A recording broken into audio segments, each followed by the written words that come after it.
Confucianism, as well as Buddhism, strives to explain what the one mind is, but unless life itself conforms to those explanations, Buddhist or Confucian, we cannot call ourselves knowers of the mind, even though every one of us is in possession of it. The reason why those who are devoting themselves to the study of the Tao are yet unable to see into its ultimate significance is due to their relying on mere learning. If they really wish to see the one mind, a deep kufu is needed. A personal observation. Kufu is not just thinking with the head, but the state when the whole body is involved in and applied to the solving of a problem. Rodin's The Thinker is typical. The Japanese often talk about asking the abdomen, or thinking with the abdomen, or seeing or hearing with the abdomen. This is kufu. The head is detachable from the body, but the abdomen, which includes the whole system of the viscera, symbolizes the totality of one's personality. It may not be uninstructive, I think, in this connection, to notice how Rodin's The Thinker is differentiated from Sekaku Zen Master in meditation. Both are intently engaged in concentrating the mind on a subject of the utmost interest or significance. But Rodin's figure seems to me at least to be on the plane of relativity and intellection, while the Oriental one is somewhere beyond it. We also have to notice the difference in the posture assumed by each one of the two thinkers. The one sits on a raised seat, while the other squats on the ground. The one is less in contact with earth than the other. The Zen thinker is rooted in the foundation, as it were, of all things, and every thought he may cherish is directly connected with the source of being from which we of the earth come. To raise oneself from the ground even by 1 foot means a detachment, a separation, an abstraction, a going away to the realm of analysis and discrimination. The Oriental way of sitting is to strike the roots down to the center of the earth, and to be conscious of the great source where we have our whence and whither. Again we return to the letter, and the topic, where to locate the mind. The question is often asked, where is the mind, or attention, to be directed? When it is directed to the movements of the opponent, it is taken up by them. When it is directed to his sword, it is taken up by the sword. When it is directed to striking down the opponent, it is taken up by the idea of striking. When it is directed to your sword, it is taken up by that. When it is directed to defending yourself, it is taken up by the idea of defense. When it is directed to the pose the opponent assumes, it is taken up by it. At all events, they say they do not know just where the mind is to be directed. Some would say, wherever the mind is directed, the whole person is liable to follow the direction, and the enemy is sure to take full advantage of it, which means your defeat. It is, after all, better to keep the mind in the lower part of the abdomen, just below the navel, and this will enable one to adjust oneself in accordance with the shifting of the situation from moment to moment. This advice is reasonable enough, but from the ultimate point of view, which is held by Buddhists, it is still limited. It is not the highest. It is not the supreme end of training. While being trained, the keeping of the mind in the lower region of the abdomen may not be a bad idea, but it is still the stage of reverence, and it also corresponds to what Mencius advises, to get the runaway mind back in its original seat. As to the runaway mind, I have explained it in another letter for your inspection. A note on the text. Hoshin in Japanese, Fangxin in Chinese, Ho or Fang means free and unrestrained, running wild, gone loose, lost, letting go. Mencius says that love is human mind or heart, and justice is human path. It is a pity that people leave the path and do not observe it, that people let go the mind and do not seek it. When they let loose chickens or dogs, they know they must search for them, but when they let go the mind, they do not know that they must search for it. The way of learning is no more or less than searching for the heart they have let go of. Kokoro means both mind and heart, intellect and affection, and is also often used in the philosophical sense as subject, substance, or soul. Wherever mind is mentioned in this letter of Takuan's, it is to be understood in its comprehensive sense. To return to the letter, Takuan writes, "If you try to keep the mind imprisoned in the lower region of the abdomen, the very idea of keeping it in one specified locality will prevent the mind from operating anywhere else, and the result will be the contrary to what had been first intended. Then the question may arise, if keeping the mind shut up below the navel restricts its free movements, in what part of the body shall we keep it? I answer, when you put it in the right hand, it will be kept captive in the right hand, and the rest of the body will be found inconvenienced. The result will be the same when you put it in the eye, or in the right leg, or in any other particular part of the body, because then the remaining parts of the body will feel its absence. The second question is, where is the mind to be kept after all? I answer, the thing is not to try to localize the mind anywhere, but to let it fill up the whole body. Let it flow throughout the totality of your being. When this happens, you use the hands when they are needed, you use the legs or the eyes when they are needed, and no time or no extra energy will be wasted. The localization of the mind means its freezing. When it ceases to flow freely as it is needed, it is no more the mind in its suchness. Localization is not restricted to the physical side of one's being. The mind may be psychologically imprisoned. For instance, one may deliberate when an immediate action is imperative, as in the case of swordsmanship. The deliberation surely interferes and stops the course of the flowing mind. Have no deliberation, no discrimination. Instead of localizing or keeping in captivity or freezing the mind, let it go all by itself freely and unhindered and uninhibited. It is only when this is done that the mind is ready to move as it is needed all over the body, with no stoppage anywhere. Zen men talk about the right, or true, sho, and the partial, hen, in their teaching. When the mind fills up the body entirely, it is said to be right. When it is located in any special part of the body, it is partial or one-sided. The right mind is equally distributed over the body, and not at all partitive. The partial mind, on the other hand, is divided and one-sided. Zen dislikes partialization or localization. When the mind is kept hardened at one place, it fails to pervade or flow over every part of the body. When it is not partialized after any schematized plan, it naturally diffuses itself all over the body. It thus can meet the opponent as he moves about, trying to strike you down. When your hands are needed, they are there to respond to your order. So with the legs. At any moment they are needed, the mind never fails to operate them according to the situation. There is no need for the mind to maneuver itself out from any localized quarters where it has been prearranged for it to station itself. The mind is not to be treated like a cat tied to a string. The mind must be left to itself, utterly free to move about according to its own nature. Not to localize or partialize it is the end of spiritual training. When it is nowhere, it is everywhere. When it occupies 1/10, it is absent in the other 9/10. Let the swordsman discipline himself to have the mind go on its own way, instead of trying deliberately to confine it somewhere.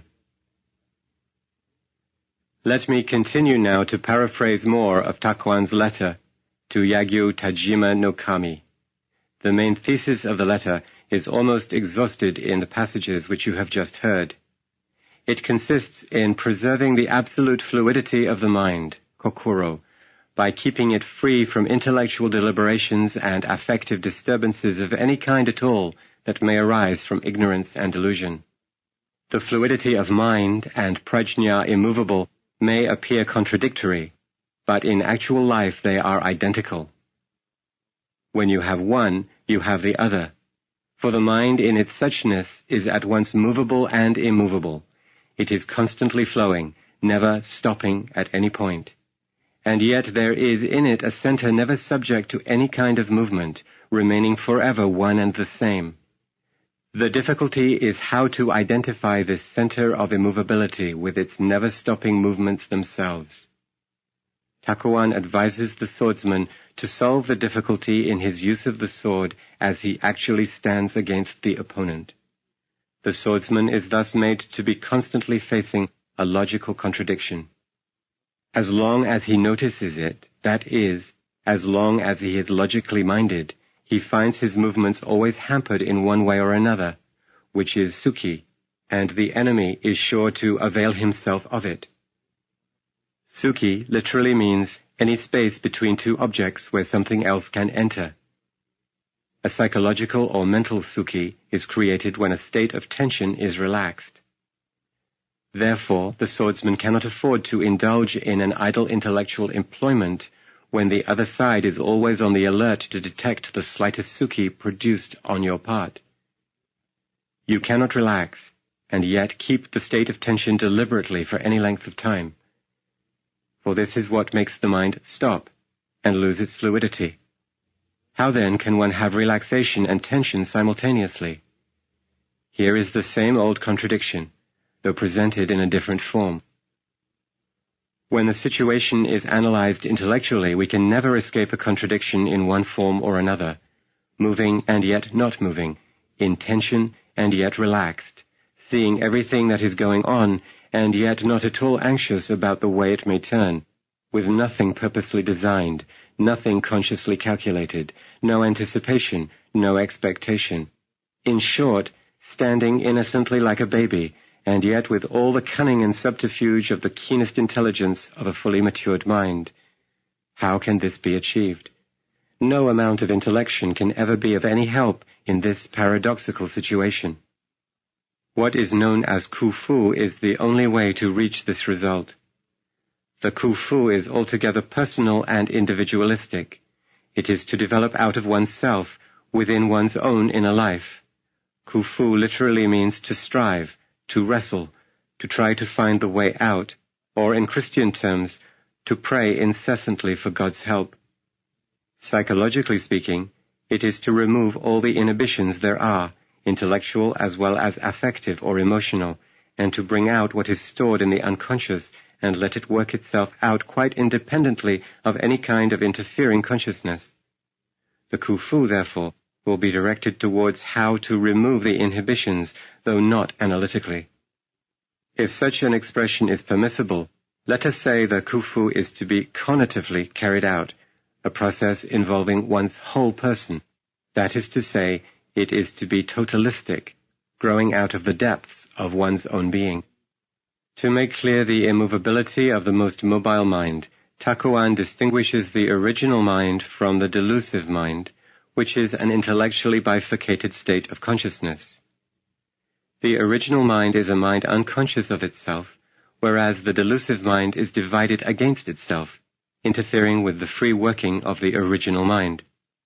The original mind is Honshin, and the delusive mind is Moshin.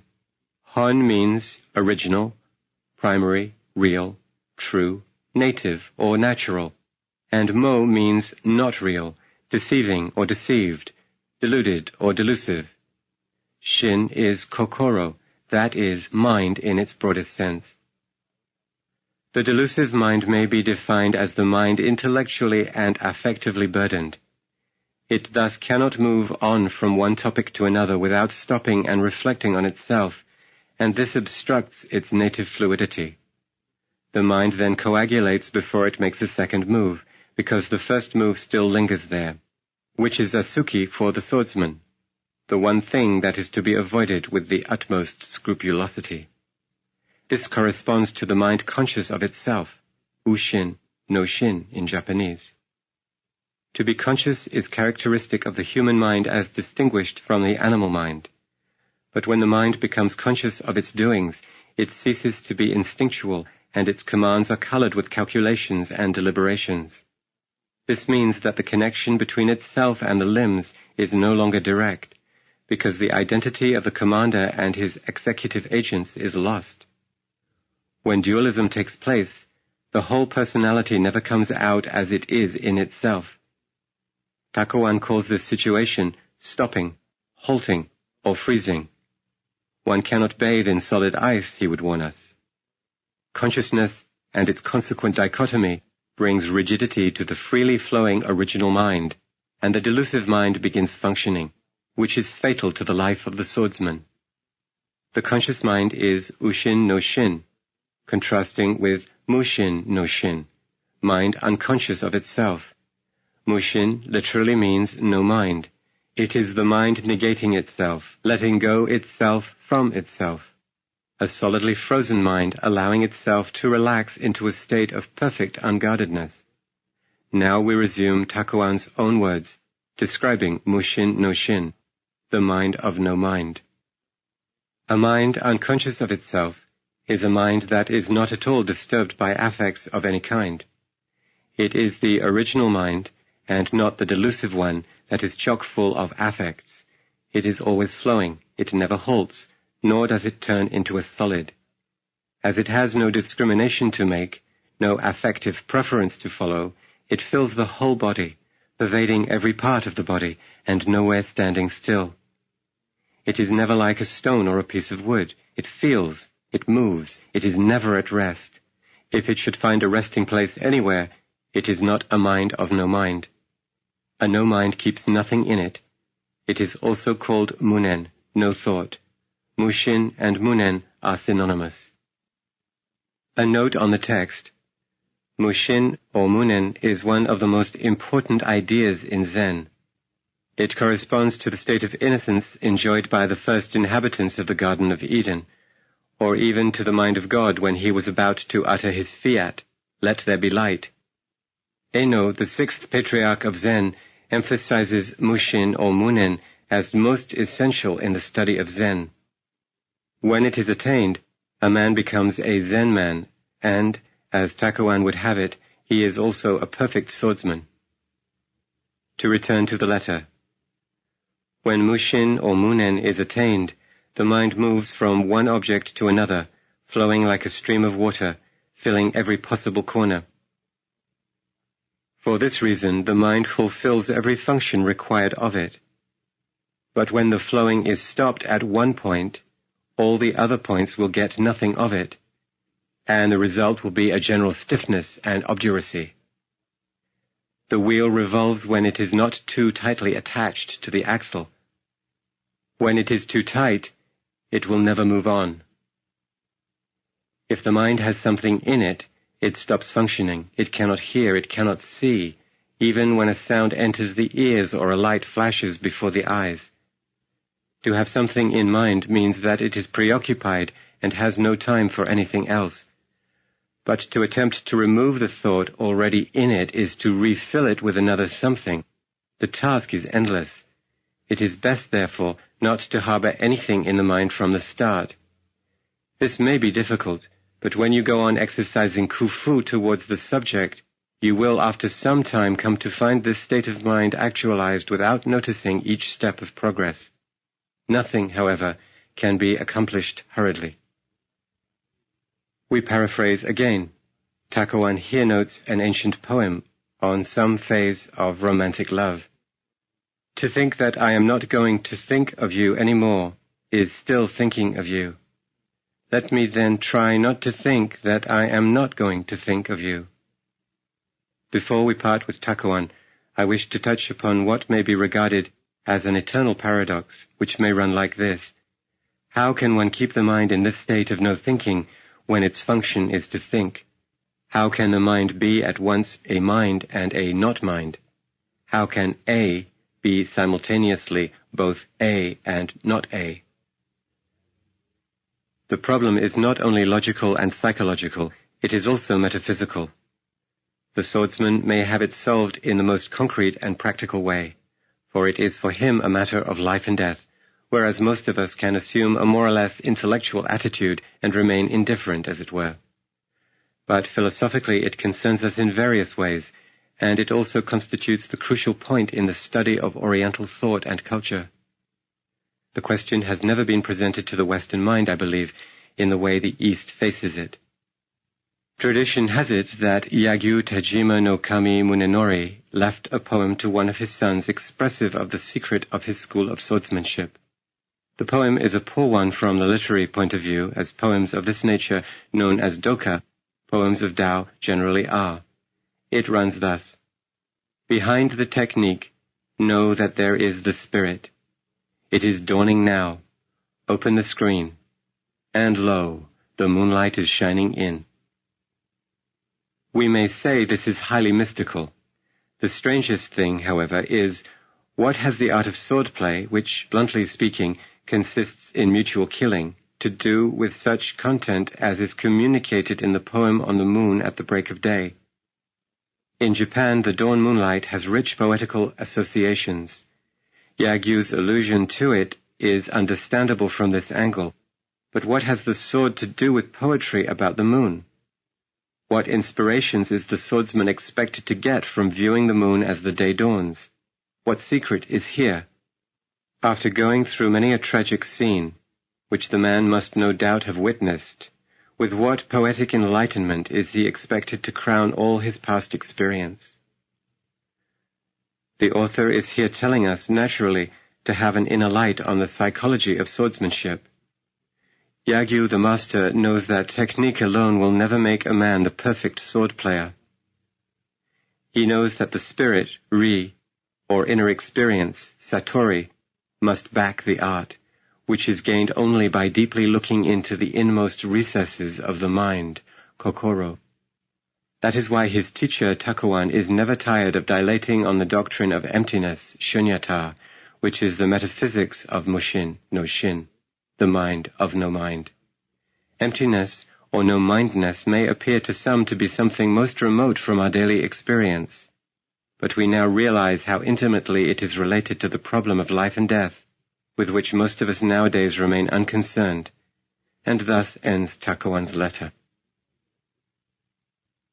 The gist of Takuan's advice to Yagyo Tajima no Kami can be summed up by quoting his reference to Buko Kokushi's encounter with the soldiers of the Yuan invading army, which Takuan mentions towards the end of his long epistle. Takuan comments on the sword cleaving the spring breeze in a flash of lightning. The uplifted sword has no will of its own. It is all emptiness. It is like a flash of lightning. The man who is about to be struck down is also of emptiness, and so is the one who wields the sword. None of them are possessed of a mind which has any substantiality. As each of them is of emptiness and has no mind, or kokoro, the striking man is not a man. The sword in his hands is not a sword, and the eye who is about to be struck down is like the splitting of the spring breeze in a flash of lightning. When the mind does not stop, the sword swinging cannot be anything less than the blowing of the wind. The wind is not conscious of itself as blowing over the trees and working havoc among them. So with the sword. Hence Buko's stanza of 4 lines. This empty-mindedness applies to all activities we may perform, such as dancing, as it does to swordplay. The dancer takes up the fan and begins to stamp his feet. If he has any idea at all of displaying his art well, he ceases to be a good dancer, for his mind stops with every movement he goes through.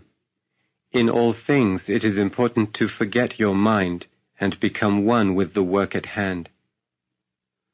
When we tie a cat, being afraid of its catching a bird, it keeps on struggling for freedom. But train the cat so that it would not mind the presence of a bird. The animal is now free and can go anywhere it likes. In a similar way, when the mind is tied up, it feels inhibited in every move it makes, and nothing will be accomplished with any sense of spontaneity. Not only that, the work itself will be of poor quality, or it may not be finished at all. Therefore, do not get your mind stopped with the sword you raise. Forget what you are doing and strike the enemy. Do not keep your mind on the person who stands before you. They are all of emptiness. But beware of your mind being caught up with emptiness itself." Unquote. To supplement Takuan, the following story is given to illustrate the mind of no-mindedness. A woodcutter was busily engaged in cutting down trees in the remote mountains. An animal called Satori appeared. It was a strange-looking creature not usually found in the villages. The woodcutter wanted to catch it alive. The animal read his mind. "You want to catch me alive, do you not?" Completely taken aback, the woodcutter did not know what to say, whereupon the animal remarked, "You are evidently astonished at my telepathic faculty." Even more surprised, The woodcutter then conceived the idea of striking it with one blow of his axe, when the satori exclaimed, "Now you want to kill me." The woodcutter felt entirely disconcerted, and fully realizing his impotence to do anything with this mysterious animal, he thought of resuming his business. The satori was not charitably disposed, for he pursued him, saying, "So at last you have abandoned me." The woodcutter did not know what to do with this animal or with himself. Altogether resigned, he took up his axe, and paying no attention whatever to the presence of the animal, vigorously and single-mindedly resumed cutting trees. While so engaged, the head of the axe flew off its handle and struck the animal dead. The satori, with all its mind-reading sagacity, had failed to read the mind of no-mindness. At the last stage of swordsmanship, there is a secret teaching which is not given to any but a fully qualified disciple. Mere technical training is not enough. Proficiency in this does not go beyond apprenticeship. The secret teaching is known among the masters of a certain school as the moon in water. According to one writer, it is explained as follows, which is in truth no more than the teaching of Zen, the doctrine of Mushin. Quote, "What is meant by the moon in water?" This is explained variously in the various schools of swordsmanship, but the main idea is to grasp the way the moon reflects itself wherever there is a body of water, which is done in a state of mushin, or no-mindness. One of the imperial poems, composed at the pond of Hirosawa, reads, "The moon has no intent to cast its shadow anywhere, nor does the pond design to lodge the moon. How serene the water of Hirosawa." From this poem one must get an insight into the secrets of Mushin, where there are no traces of artificial contrivance, everything being left to nature itself. Again, it is like one moon reflecting itself in hundreds of streams. The moonlight is not divided into so many shadows, but the water is there to reflect them. The moonlight remains ever the same, even where there are no waters to hold its reflection. Again, it is all the same to the moonlight, whether there are so many bodies of water, or there is just one little puddle. By this analogy, the mysteries of mind are made easier to understand. But the moon and water are tangible matter, while mind has no form and its working is difficult to trace. The symbols are thus not the whole truth, only suggestive." Unquote. From all these quotations we can see that the Oriental thought and culture lays great emphasis on the realization of a psychical state of no-mindness, mushin or munen. When this is not realized, the mind is always conscious of its own doings, which Takuan calls mind-stopping. For instead of flowing, as he says, from one object to another, the mind halts and reflects on what it is going to do or what it has already done. Recollection and anticipation are fine qualities of consciousness, which distinguish the human mind from that of the lower animals. They are useful and serve certain purposes, but when actions are directly related to the problem of life and death, they must be given up so that they will not interfere with the fluidity of mentation and the lightning rapidity of action. The man must turn himself into a puppet in the hands of the unconscious. The unconscious must supersede the conscious. Metaphysically speaking, this is the philosophy of shunyata, or emptiness.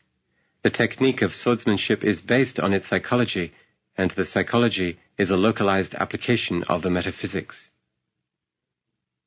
The Atlantic Monthly, February 1937, contains an article by a Spanish bullfighter, Juan Belmonte, telling of his own experience in the art.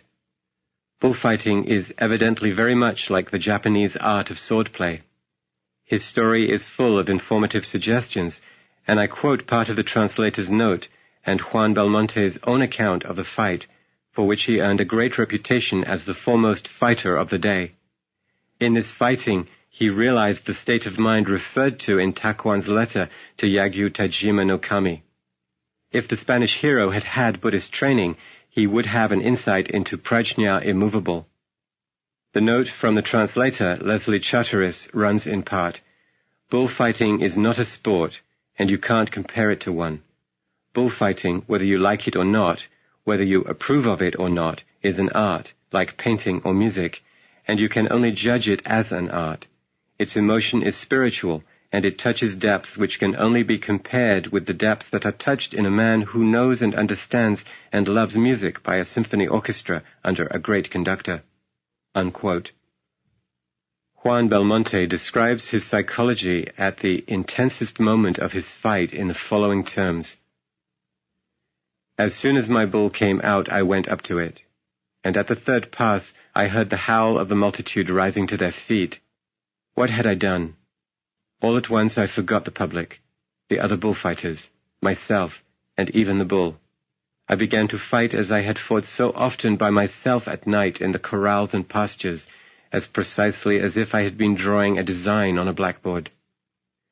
They say that my passes with the cape and my work with the muleta that afternoon were a revelation of the art of bullfighting. I don't know, and I'm not competent to judge. I simply fought as I believe one ought to fight, without a thought outside my own faith in what I was doing. With the last bull I succeeded for the first time in my life in delivering myself body and soul to the pure joy of fighting without being consciously aware of an audience. When I was playing bulls alone in the country, I used to talk to them, and that afternoon I held a long conversation with the bull, all the time that my muleta was tracing the arabesques of the faina, the last stage of the fight terminating with the kill. When I didn't know what else to do with the bull, I knelt down under its horns and brought my face close to its muzzle. 'Come on, little bull,' I whispered. 'Catch me.' I stood up again, spread the muleta under its nose, and went on with my monologue, encouraging it to keep on charging.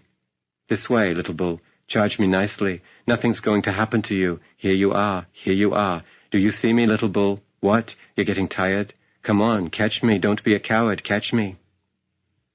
I was executing the ideal faina, the faina that I had seen so often and in so much detail in my dreams that every line of it was drawn in my brain with mathematical exactness.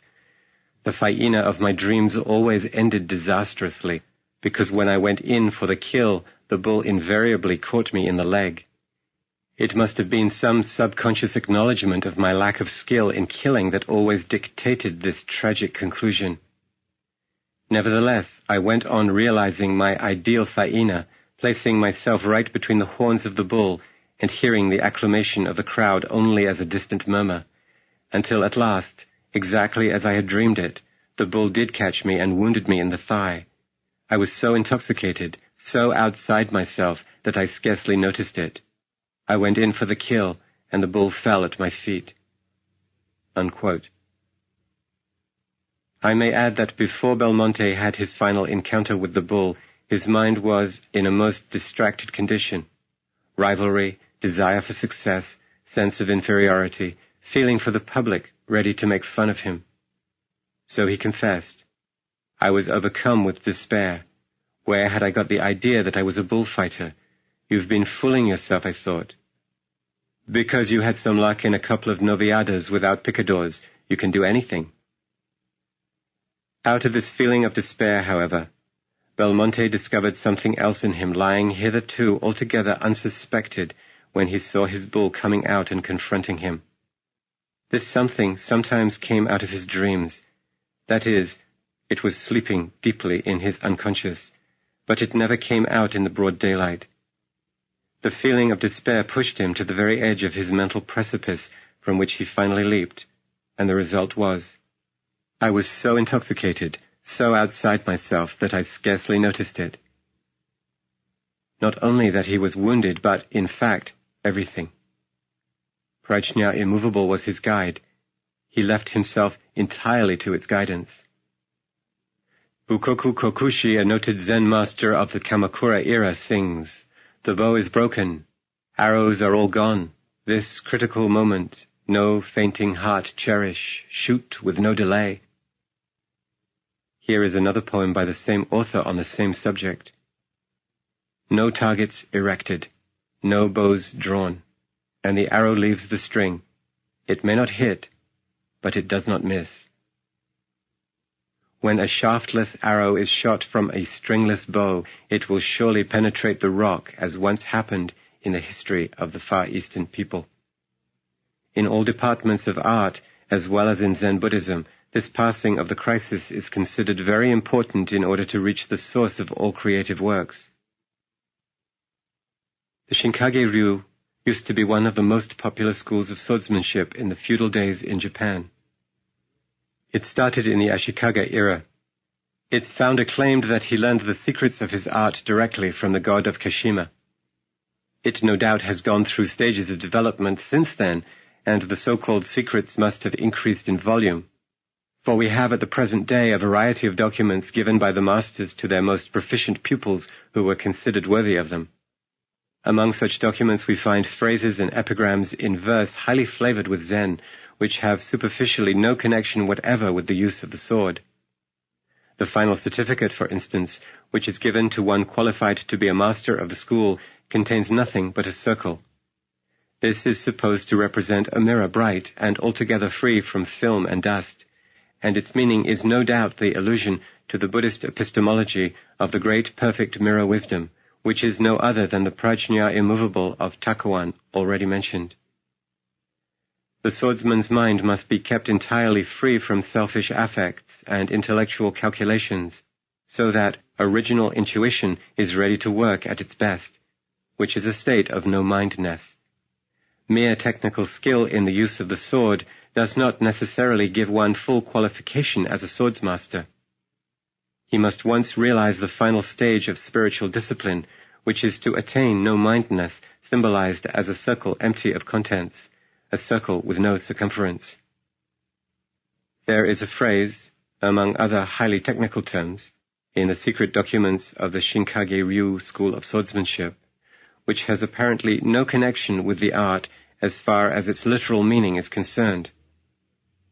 As all these secrets are orally transmitted, and as I am a stranger to them, it is beyond my conjecture to find out how this particular phrase obtains its organic signification in the actual wielding of the sword.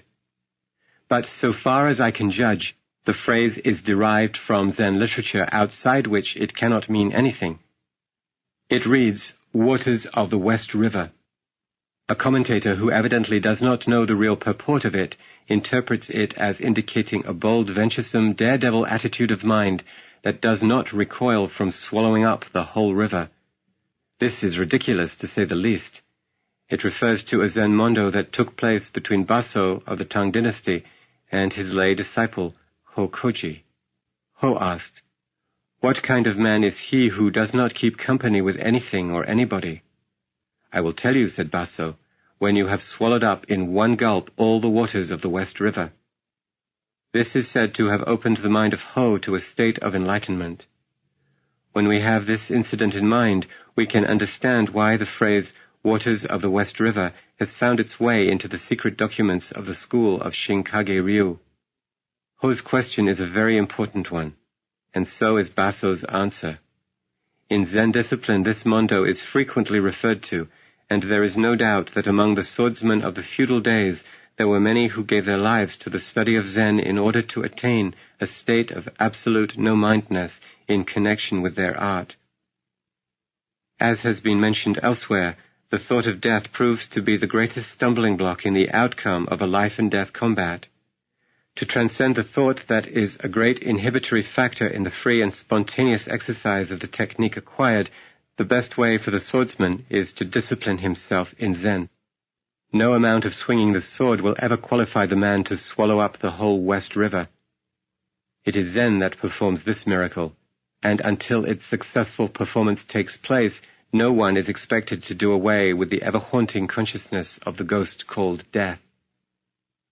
Zen is not a mere philosophical contemplation on the evanescence of life, but a most practical entrance into the realm of non-relativity, where a cupful of tea in my hand, when spilt, fills in no time the vast expanse of the Pacific Ocean, to say nothing of small rivers in some remote corners of the planet. The secret documents also contain a number of waka, versified epigrams, in regard to the mastery of swordsmanship, some of which decidedly reflect the spirit of Zen. here are 7 of these waka. Into a soul absolutely free from thoughts and emotions, even the tiger finds no room to insert its fierce claws. One and the same breeze passes over the pines on the mountain and the oak trees in the valley. And why do they give different notes? Some think that striking is to strike, but striking is not to strike, nor is killing to kill. He who strikes and he who is struck, they are both no more than a dream that has no reality. No thinking, no reflecting, perfect emptiness, yet therein something moves, following its own course. The eye sees it, but no hands can take hold of it. The moon in the stream, this is the secret of my school. Clouds and mists, they are mid-air transformations. Above them eternally shine the sun and the moon. Victory is for the one, even before the combat, who has no thought of himself, abiding in the no-mindedness of great origin. These statements are all in correspondence with the principle of emptiness, as taught by Miyamoto Musashi, who died in 1645, Yagyu Tajima no Kami Munenori and the other great masters, as the ultimate secret of swordsmanship, which is attainable only after a long, arduous training in the art. This insistence on the spiritual discipline entitles the art to be called creative. Musashi was great not only as a swordsman, but as a sumie painter. In a moment you will hear some more poems showing how the spirit, and even to a certain extent the philosophy of Zen, has influenced the masters of swordsmanship. They are, of course, not philosophers. They never try to discuss the philosophy in connection with their discipline, for what they aim at has nothing to do with the conceptual understanding of the doctrine of emptiness or suchness, but its personal experiential grasp as they face the problem of life and death in the form of the threatening sword in the hands of an opponent.